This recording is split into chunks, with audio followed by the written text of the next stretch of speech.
Olá, Rondônia, boa noite. Boa noite a você que a partir de agora vai ficar comigo por 1 hora. É um prazer estar aqui novamente com vocês, nesta noite em que eu recebo o mandatário do estado de Rondônia. Para você que nos assiste aí de Vilhena Extrema, em Guajará-Mirim, onde quer que você esteja, e que nos assiste também através das redes sociais, meu boa noite, prazer muito grande.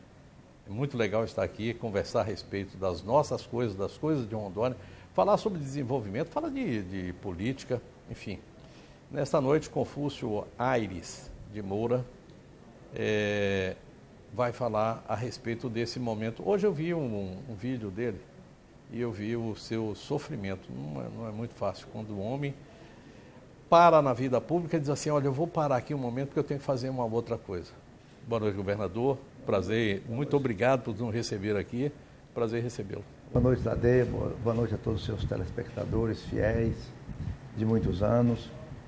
Realmente hoje, o dia D, né, nós apresentamos hoje a renúncia na Assembleia Legislativa do honroso cargo de governador do Estado. E eu passo o cargo na sexta-feira, às 16 horas. Nós vamos transmitir o cargo e a faixa para o Daniel Pereira, nosso vice-governador. Então, é realmente um momento assim que sempre, de qualquer forma, eu passo agora, eu passo no fim do ano, né? Antecipando um pouco. Tem uma breve antecipação no tempo, né, de 8 meses, mas é uma preparação para a gente se habilitar a uma nova candidatura. Renúncia é uma palavra forte e pesada, né? Parece Jânio Quadros. Parece. Lembra sempre ele, né? Uma coisa meio... Parece que ele está correndo da raia, né?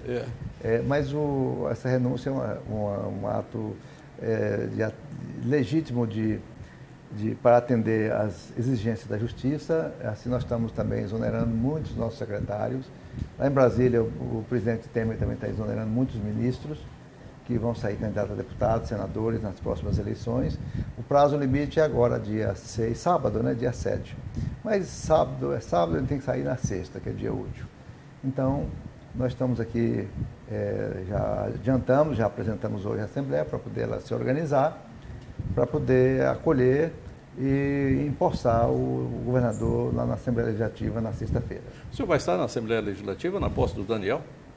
Vou ficar esperando aqui no Palácio, né? Que ele de lá ele vem para cá, onde todos os secretariados estarão reunidos, aí mais parentes, no caso dele, eu vou ver se minha esposa vem, mas amigos vêm também. É um auditório que nós temos aqui dentro mesmo, não cabe muita gente, mas pode ficar em pé. E certo é que a gente vai fazer essa transmissão assim mais interna com a imprensa divulgando, né? O passo a passo, algumas palavras que ele vai falar, né, alguns compromissos, todo mundo vai estar ligado nele e eu também faço só minha despedida, mais breve. Em petit comité.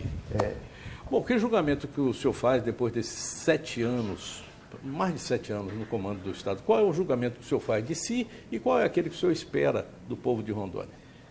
O nosso governo foi um governo assim, que eu me primei por ajustar o Estado e gerar na sociedade confiança. Nós estivemos ao lado do agricultor, ao lado do empresário, nas mais difíceis situações. Experimentamos a fase mais difícil do Brasil, foi uma crise de 2014 para cá, onde o Brasil parou, né? Os municípios quase quebraram e os estados entraram em fase falimentar. Então, mas mesmo assim, Rondônia conseguiu ter um crescimento positivo. Nós nunca experimentamos crescimento negativo. Então, isso foi muito bom e nós ali... Fiz 4 reformas administrativas de enxugamento. 4. A última agora, inclusive. Foi uma agora bem recentezinha, mas todas elas visando a redução. Redução de despesa, redução de tudo, mudança de alíquotas de previdência para que a gente possa preparar o Instituto de Previdência, o IPEROM, para poder aguentar a carga das aposentadorias nesses próximos anos. Então, mudamos bastante e o Estado foi uma fase muito boa de muitos investimentos, muitas obras. Os municípios em profunda dificuldade, nós fomos lá, os municípios. Teve município que nós tínhamos que fazer limpeza, catar lixo, porque eles não tinham a menor condição no início do nosso mandato. Colocar médico, né? Tudo era aqui com a gente, a dificuldade era aqui, né? E Brasília é mais insensível, Brasília é distante.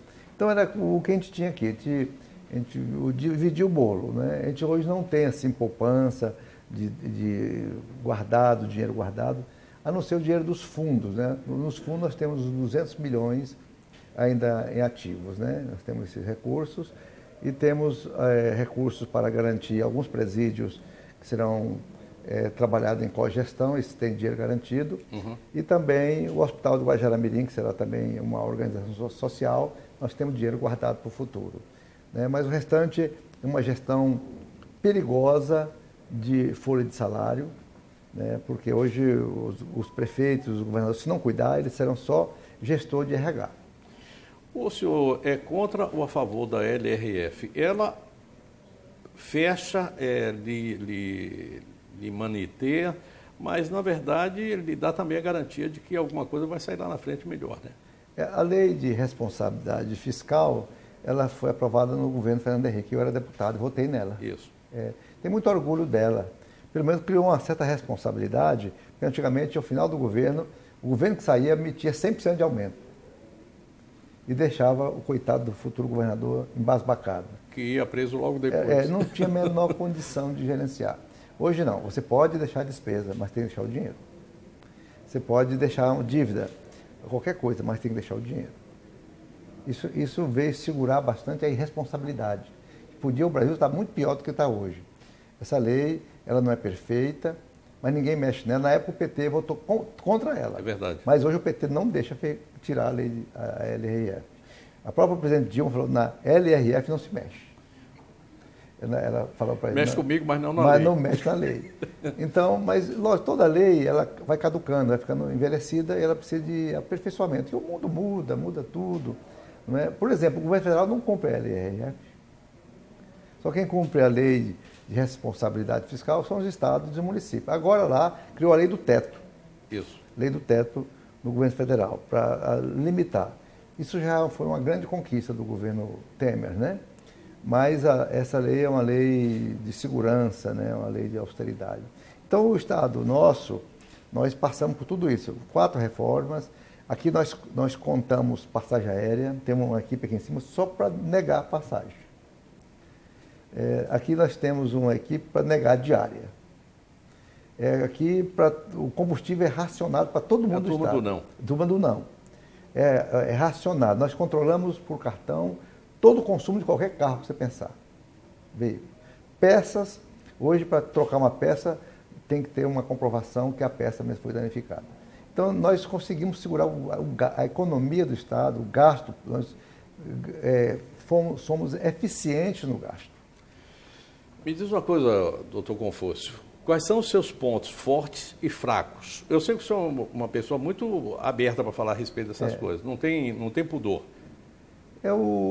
Os pontos mais fracos meus é ser homem e, portanto, falível, né? Erro bastante, erro muito. Mas aqui nós temos toda segunda-feira, a gente senta nessa mesa aqui, o secretariado, sem pauta. A gente senta, qual é o assunto de hoje? Então a gente vai discutir o que vem na cabeça das pessoas para traçar a semana. Nós temos projetos prioritários.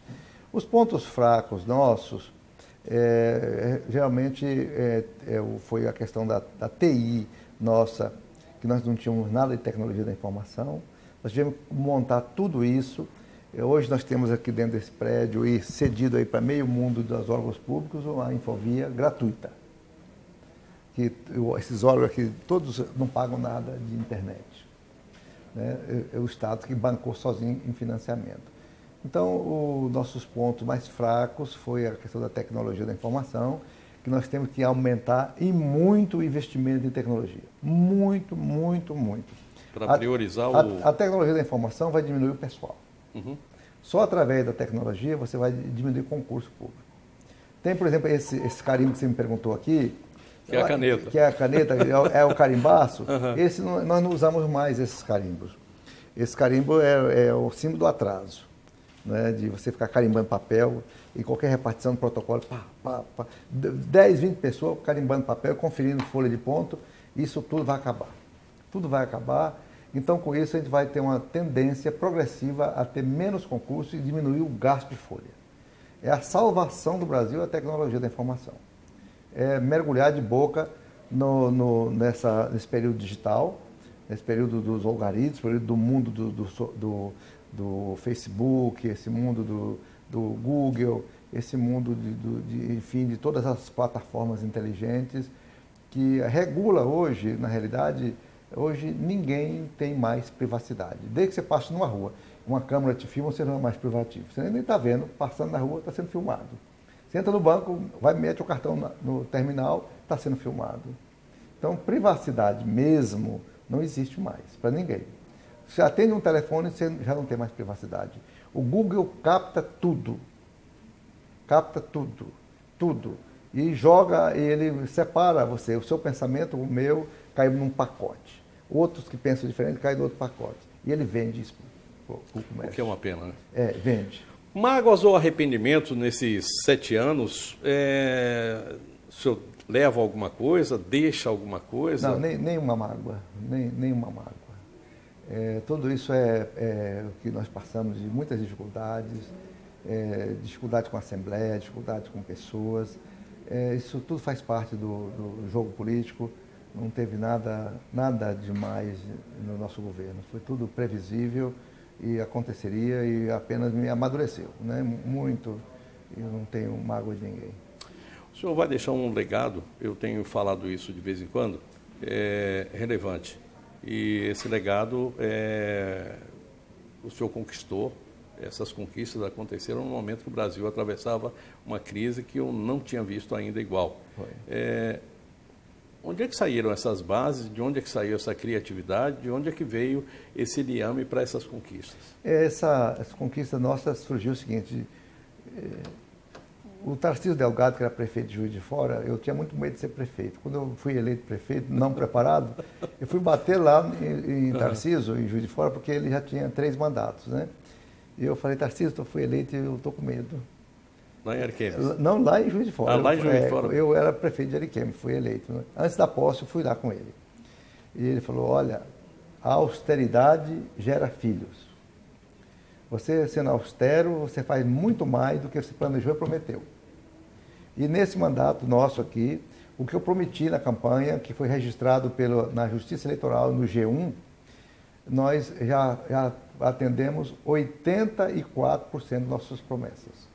Eu perdi para um governador. Eu fui em primeiro lugar há muito tempo. Eu perdi para o Flávio Dino, do Maranhão. Hoje ele está com 91% das promessas cumpridas. E eu estou em segundo lugar com 84% do que eu prometi cumprido. Então, isso é realmente fantástico. Muito bom. O senhor atua muito forte, tanto na área de planejamento quanto na área de orçamento. Aliás, a sua equipe nessa área aí é fantástica. E isso lhe deixa assim olhando para o futuro, agora e os outros que virão.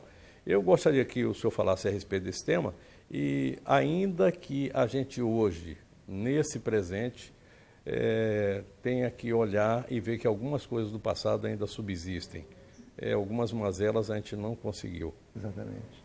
No planejamento nosso, nós temos aí, eu quero até que os candidatos, façam um convite aos candidatos a governador, todos eles que leiam o nosso Plano de Desenvolvimento Econômico Sustentável, que é o PEDES, que foi feito com o Ministério da Integração, o Governo do Estado e algumas consultorias. Nós temos um planejamento do Estado até 2030, arrumado. Qualquer governador eleito, ele tem que ler esse planejamento, ele pode fazer ajuste, é lógico, ele vai ajustar, mas ele tem os eixos de crescimento do Estado definidos e ele pode fazer um pouco para lá, um pouco para cá. Ele não pode fugir da matriz desenhada, porque ali está os rumos certos para o sucesso. E ele é uma espécie de camisa de força para os próximos. Ele já está. Eu não gosto de camisa de força, não, mas... Ele já está na Constituição. Ele pode, para alterar qualquer coisa que ele vá fazer, se ele não fizer dentro do plano, ele tem que alterar a lei. Senão o Ministério Público cancela qualquer ato que ele vier fazer. Então, é bem arrumado. Nós, hoje aqui nessas mesas, nós reunimos 4 vezes por ano com o Conselho Superior do Estado. Foi criado lá no passado, mas não funcionava. Comigo funciona, que é o Tribunal de Justiça Centro, que é governo. Governo não é só o executivo. O O Legislativo é governo, o Executivo, o Ministério Público, a Defensoria e o Tribunal de Contas. O governo é esse conjunto de órgãos públicos, né? São todos os governos. Tem a autonomia de cada um, a independência e a harmonia que deve zelar. Mas aqui nós reunimos todos esses poderes e discutimos os riscos do Estado. Os riscos do Estado. Então, nessa última reunião, que tem mais ou menos 7 dias, o Tribunal de Contas, tudo, nós mostramos que nós só temos 9% de margem de investimento. Né? 9%. Aí, é pouco, né? Pouco demais. Pouco demais. Então, aí cada ano vai diminuindo. Chega um ponto que vai zerar o investimento, tudo vira folha de salário e compromisso de dívida. Então, com isso, nós perguntamos qual é a solução. Aí saiu, acho que do conselheiro Edilson, foi do desembargador Walter Waltenberg, eles falaram o seguinte: a única solução para a gente diminuir isso aí é parar de fazer concurso público e investir em tecnologia. Investir muito em tecnologia para muitos cargos que existem hoje no serviço público não vão existir daqui a 10 anos. Então não precisa você mais abrir concurso para pessoas que daqui a mais anos vão ficar encostadas no qualquer canto. Então o computador vai fazer serviço, as plataformas vão executar muita coisa, os controles de almoxerifado não precisa mais de gente, os controles de medicamento não precisa mais de gente, né? Ali dentro tudo será controlado por TI, por sistemas complexos, né? Então, muita coisa do serviço público vai ser feita assim, inclusive o trabalho em home, o trabalho em casa. Muitos técnicos, por exemplo, um procurador de Estado que precisa se concentrar para fazer um parecer. Ele prefere fazer na casa dele sozinho, no computador dele, ou ele ficar numa sala imensa, com vozerio, gente telefonando e passando toda hora e incomodando ele. Ele pode fazer uma peça jurídica muito concentrada em casa. Tem muitos serviços que não vão precisar ser feitos dentro do palácio. Né? Isso já está aprovado por nós, que da agora para frente a gente pode selecionar algumas habilidades de pessoas, até para morar fora de Rondônia sendo funcionário público. Eu vou lhe pedir um minutinho, a gente vai chamar os nossos parceiros e eu volto daqui a pouquinho com o governador Confúcio Moura. Fique por perto, a gente tem muito mais para conversar.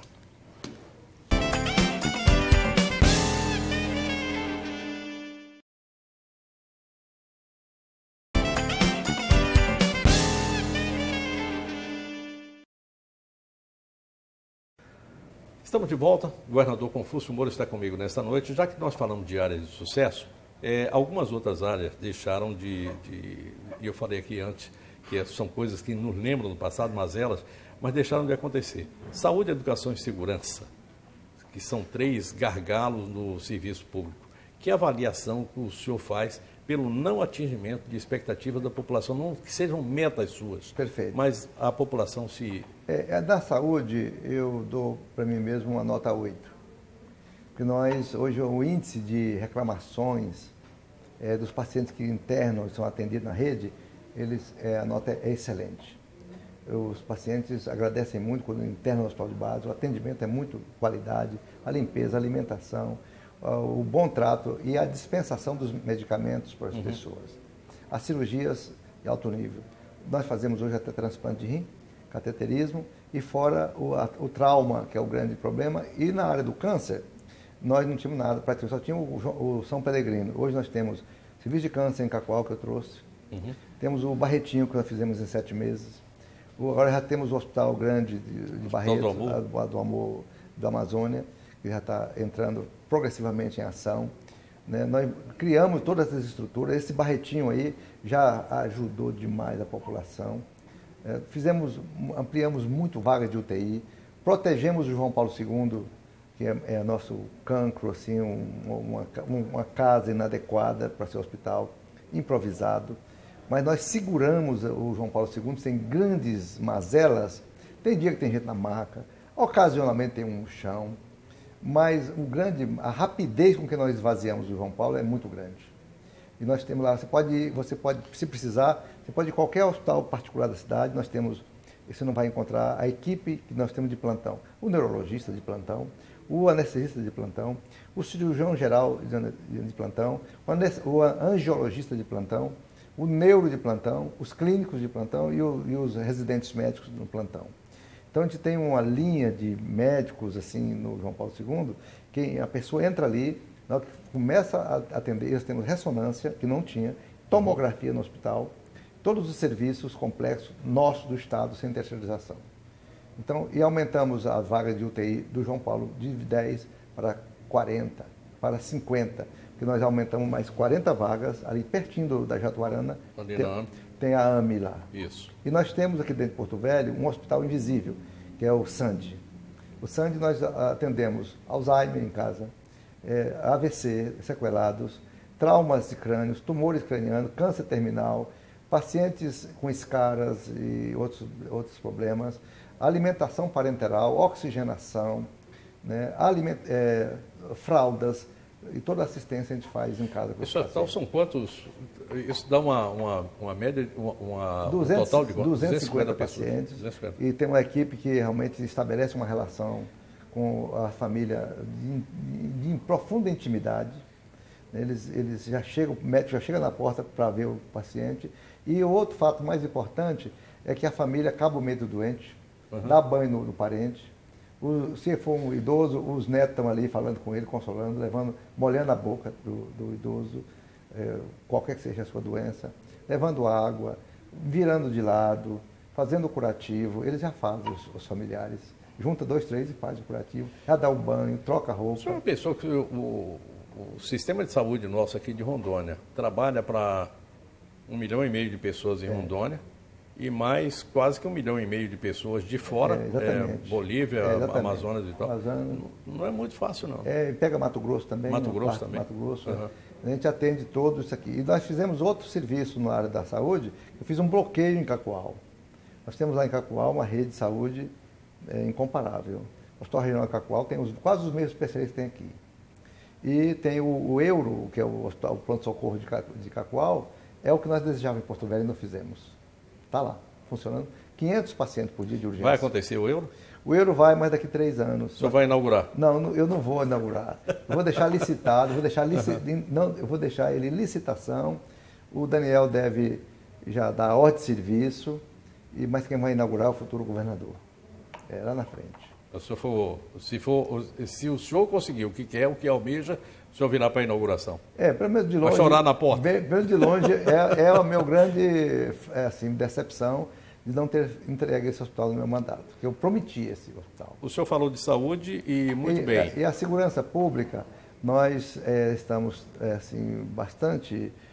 usamos todos os meios de incentivar a Polícia Militar. Hoje nós temos a segurança, batalhão de trânsito na rua, permanentemente fazendo a blitz e fazendo a lei seca.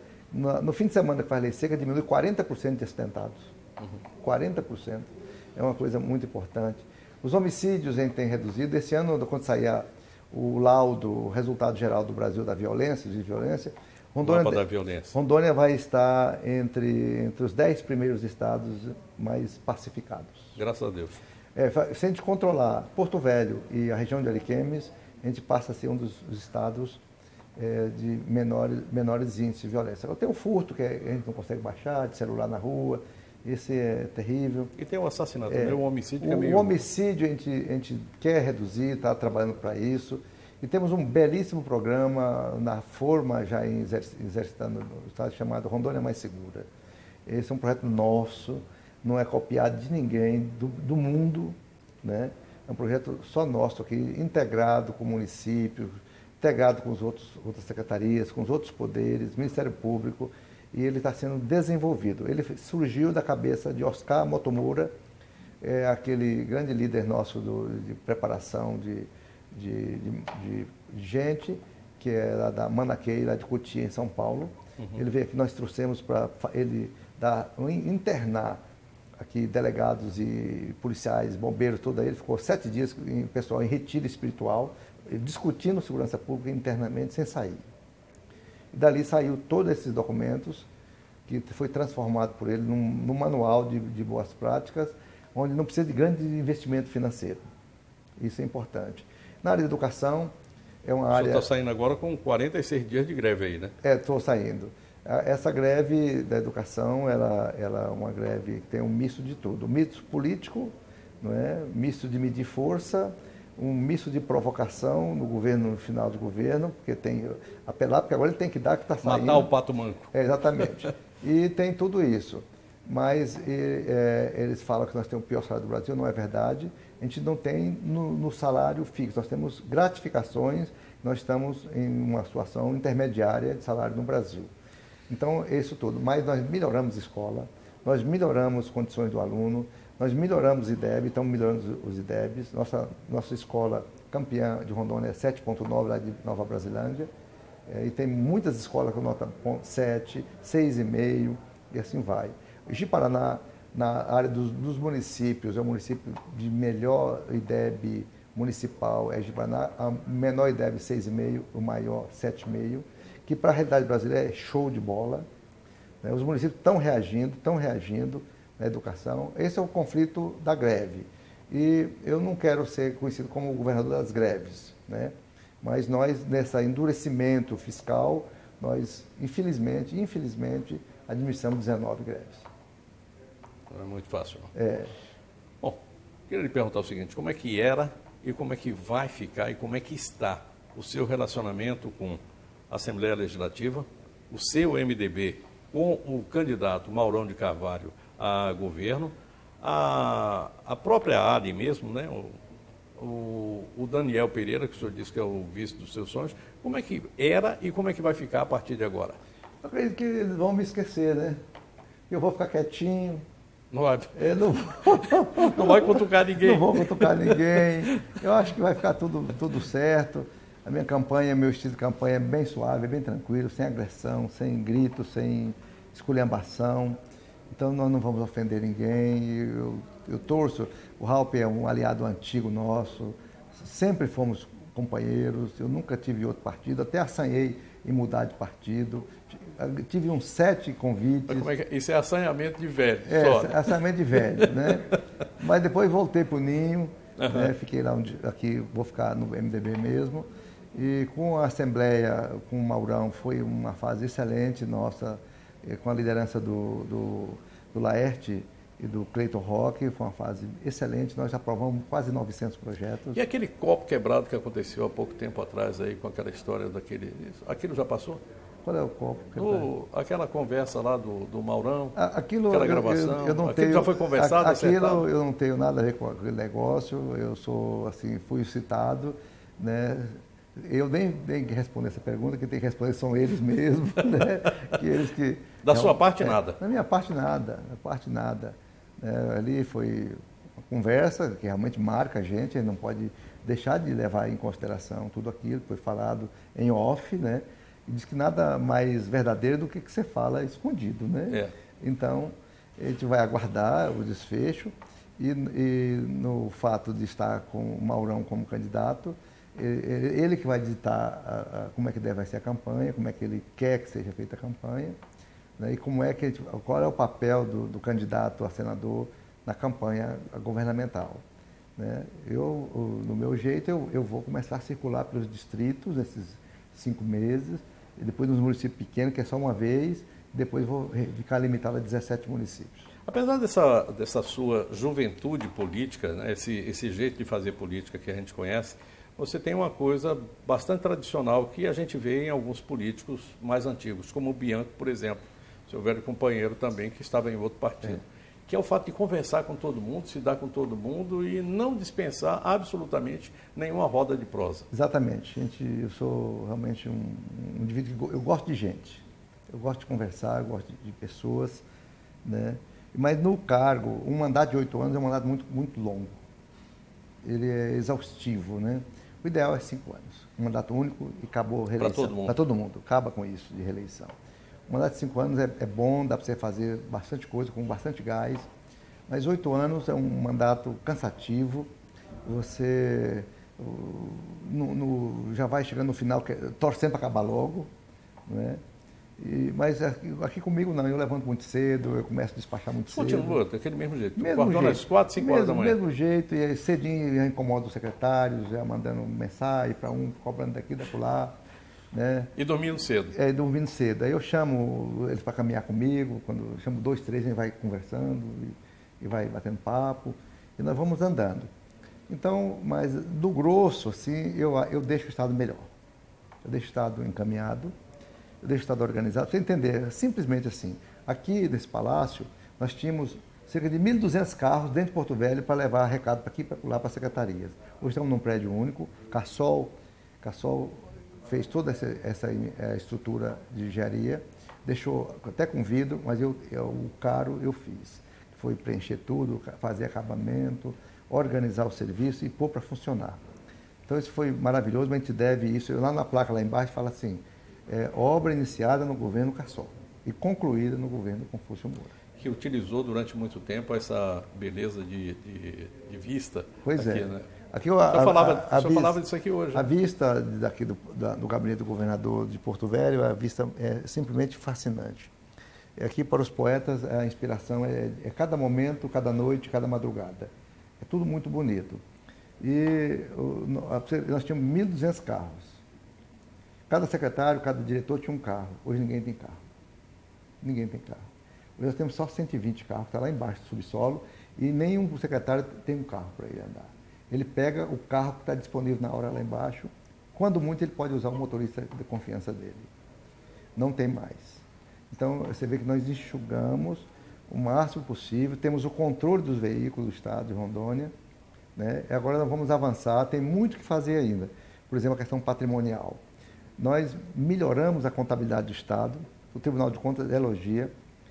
Nós tínhamos aqui 3 contadores, o Brasil carregou esse Estado por muitos anos, é um herói. Eu condecorei esse servidor, o Brasil, com a medalha Marechal Rondon, agora em 30 dias passados, por absoluto merecimento.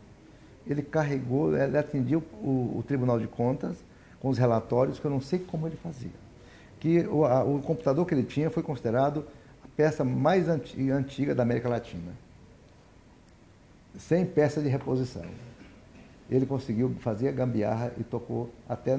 Hoje nós temos 50 contadores, temos uma juventude preparadíssima em contabilidade pública, então tem um fina-flor para apoiar aí os nossos gestores.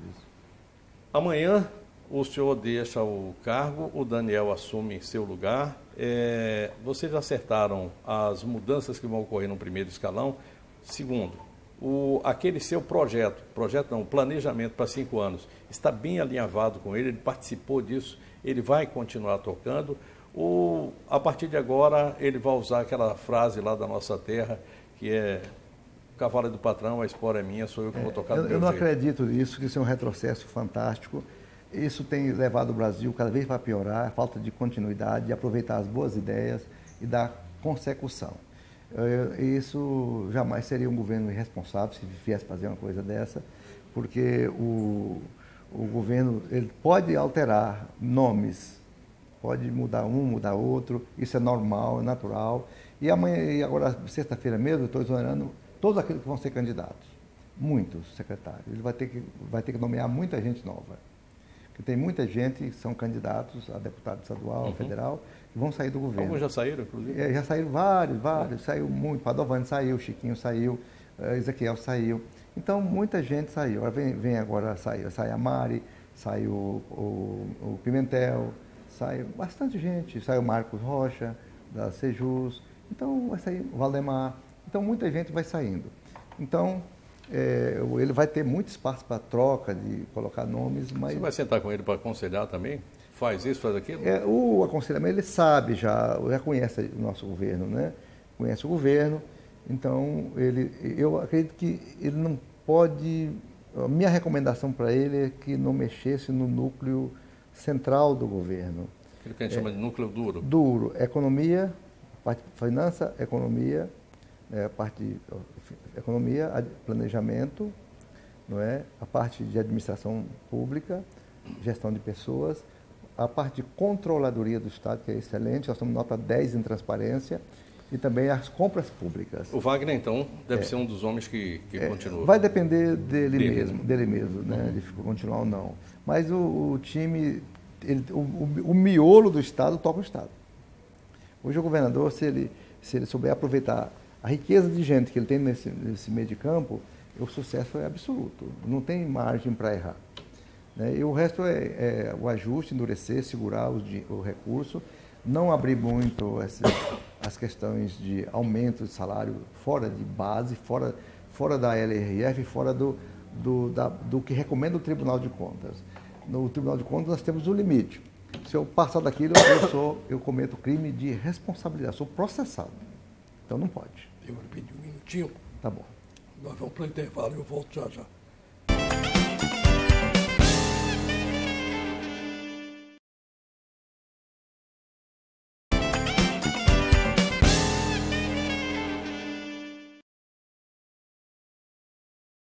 Voltamos para o último bloco da nossa conversa de hoje com o governador Confúcio Moura. Vamos falar aqui agora de política. O senhor vai sair desse belo espaço? Isso aqui não tem ninguém que não gostaria de trabalhar aqui assim, com essa visão, com essa tranquilidade, e vai encarar estrada empoeirada, daqui a pouco está chegando a hora, estrada lameada, já está na hora agora, estrada com buraco, sempre teve, conversa, cafezinho frio, cachaçinha fora de hora, quer dizer, tem de tudo numa campanha. Tem. E vai encarar ainda uma dificuldade extra. Um nome do MDB, com quem o senhor teve um conflito, e a divisão do espaço com o Raup, seu velho candidato aliado, agora disputando como adversário. Essas são as virtudes e os malefícios da democracia. Né? É legítimo a qualquer cidadão votar e ser votado, né? Então eu vinha carregando até o mês de janeiro, eu não era candidato a nada. Me lembro que o senhor falou isso comigo. Mas não era de jeito nenhum. E quem me veio aqui mudar minha cabeça foi o Piana. O Piana veio aqui e falou: olha, Confúcio, eu fui governador, podia ser senador, não quis na época, não saí à reeleição e me arrependi. Quando eu quis, já tinha passado minha vez. Então, eu vim te aconselhar a sair candidato ao Senado. Né? Aí, depois daquele dia, eu fiquei aquele na cabeça, falei com um, falei com o outro. Família. Aí foi, eu não estava desarmado completamente por esse pensamento. Aí falei para o Rafa, vai ficar tranquilo, pode tocar a sua campanha, eu não vou ser candidato, não vou atrapalhar, não. Mas nesses últimos 60 dias, realmente, eu mudei o pensamento e passei a aceitar o desafio de disputar uma eleição ao Senado. A eleição ao Senado desse ano vai ser mais difícil que a de governador. Ela vai ser, os nomes são muito bons, né? Tem aí nomes maravilhosos, então é uma eleição que não tem assim ainda ninguém que está eleito, não. Então nós vamos disputar em pé de igualdade com todos, o imenso respeito ao Raup, e vai eleger 2, né? Então, eu vou trabalhar para ser eleito, né? Logicamente, eu vou trabalhar para ser eleito. A gente tem discurso, tem serviço, tem muita coisa para ser mostrada à Rondônia. Nós fomos reeleitos, temos todas as condições de apresentar ao povo essas lembranças e pedir o voto. Mas não vou pedir agora, que não é momento, mas na época certa eu vou... Semana que vem já começa, né? Não, eu vou só começar os contatos, né? Aquelas conversas de mineiro, né? Visitando, conversando e vai passando. Café frio, comidinha. Café frio, visita, um e outro. E a gente forma muita gente que não gosta da gente. A gente forma uma curriola de gente que você não sabe que é inimigo e é. E aí você tem que tomar cuidado para levar burdoada pelo seu Rondônia fora. O que é que ficou faltando fazer e o que é que o senhor pretende fazer em sendo eleito senador? Eu sei que a sua visão de Brasil hoje, um dia até que falaram que você ia ser candidato a presidente da República, mas a sua visão de Brasil está bem arrumada, né? O que eu deixei de fazer, o que eu mais fico chateado, foi com o Hospital de Urgência de Porto Velho. O euro. O euro. Essa é a minha grande frustração de não ter entregue para a população. Mas não dependeu de mim, foi órgãos de controle, Polícia Federal, tudo que realmente determinou essa medida sob investigação e que não tenho certeza que ao final vai ser arquivado isso tudo. Como senador, eleito senador, tem 2 maneiras de você conduzir como senador. Primeiro, você votar com a liderança do seu partido, né? Ser fiel ao partido, o partido votar harmonioso. E segundo, os grandes temas nacionais, enfrentar os grandes temas nacionais de frente e sem medo. Vamos lá citar alguns? A Previdência, a reforma política necessária, né, para valer, a reforma tributária para que seja mais justa, o Pacto Federativo que está muito debilitado, né, o Pacto Federativo, a questão tributária brasileira que é muito cara e presta pouca qualidade de serviço, não é? E a infraestrutura e logística do Brasil Central e Norte, não é? O Brasil Central, o Brasil Central e o Norte brasileiro, a região amazônica, tem que se encorpar muito para discutir os benefícios da floresta, qual é a vantagem da floresta em pé para o caboclo, o que é que ele ganha em estar no meio do mato, preservando a floresta e na miséria. Então nós temos que ter as correspondentes compensações pelo verde amazônico e trabalhar uma mídia amazônica unificada, todos os estados, vender a imagem da Amazônia com uma marca global. Assim, não é o Acre fazer uma coisa, o Rondônia fazer outra, o Mato Grosso outra, o Tocantins outra, o Amapá outra. A mídia feita pelo consórcio da Amazônia Ocidental, da Amazônia Oriental, todos os estados da Amazônia, inclusive o Maranhão, é uma mídia de repercussão internacional, mostrando isso tudo aqui. Baratear as passagens aéreas para incentivar o turismo da Amazônia. Hoje uma passagem aérea comprada para amanhã é R$6.000. Qual é o turista que vai sair do Rio de São Paulo para vir na Amazônia para gastar R$6.000 e mais dificuldade de acesso, ou ele ir para Buenos Aires por 900? Ou ele ir para o Chile por 1.200?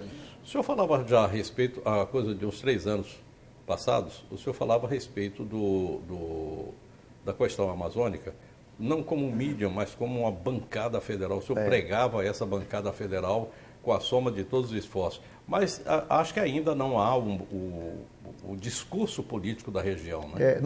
Os deputados, eles votam temas nacionais e esquecem da região, né? Então a gente tem que, pelo menos, não sei se a gente consegue todos, mas formar uma minoria de deputados que defendam integralmente a Amazônia, né? Defende todas essas questões de fundiárias que demoram muito a se regularizar, os conflitos agrários, a violência no campo. Todos são temas extremamente interessantes da Amazônia. A questão mineral da Amazônia, isso é muito importante, e a política indígena, que é muito conflituosa na Amazônia, né? Então, tem muitos temas maravilhosos para você trabalhar. O senador é diferente do deputado. O deputado defende o povo, teoricamente, né? E o senador defende o Estado. O senador, dentro dos conceitos lá das ciências políticas, o Senado é a aristocracia, é os mais sábios, os mais moderados, os mais revisores. Os cabeças brancas. Os cabeças brancas. Quem já passou por muita coisa na vida é que deve ser senador. É porque tem a experiência de todos os sofrimentos de um prefeito, de um governador, ou mesmo a vivência de uma secretaria, ou de uma liderança de uma organização, qualquer que defenda os interesses. Então, o senador tem que ter uma visão macro, uma visão consistente, uma visão de Brasil moderno. Então, para isso, nós temos que avançar muito, que o Brasil precisa de muito choque para poder sair do marasmo, do atraso, da ignorância, da violência e de todo tipo de pestes que tem no Brasil, inclusive a febre amarela voltando. Pelo amor de Deus. Não, sem a gente contar aqui a sífilis, a tuberculose... Enfim, tem muita coisa. Tem muita coisa, muitos ralos ruins que precisam ser encarados a partir de condutas parlamentares. Eu vejo, acho que o tempo até passou do programa, não. Eu vejo lá atrás, eu vejo na época da abolição da escravatura, nós tínhamos grandes homens em defesa da República e também da abolição da escravatura. Nós tínhamos Joaquim Nabuco, né, um parlamentar fantástico, nós tínhamos o Rui Barbosa, nós tínhamos muitos outros ilustres senadores da República, como é que chama essa avenida que tem aqui? A Pinheiro Machado. Tinha o Pinheiro Machado, que era um grande senador gaúcho, que lutava muito por essas bandeiras, né? E grandes e brilhantes. Ali era uma junção entre a arte, a poesia, e a literatura e a política. Todo mundo junto para abolir a escravatura. Falta estadistas para o Brasil. Eu estou lhe fazendo essa pergunta aqui. Essa é uma pergunta só do sim ou não.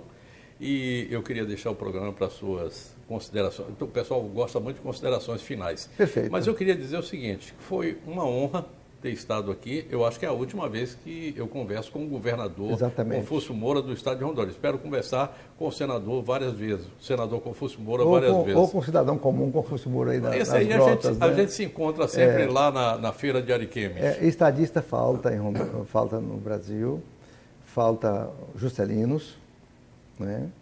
Falta homens de visão futurística como Rodrigues Alves, na época dele, em 1903, foi um grande presidente brasileiro, não é?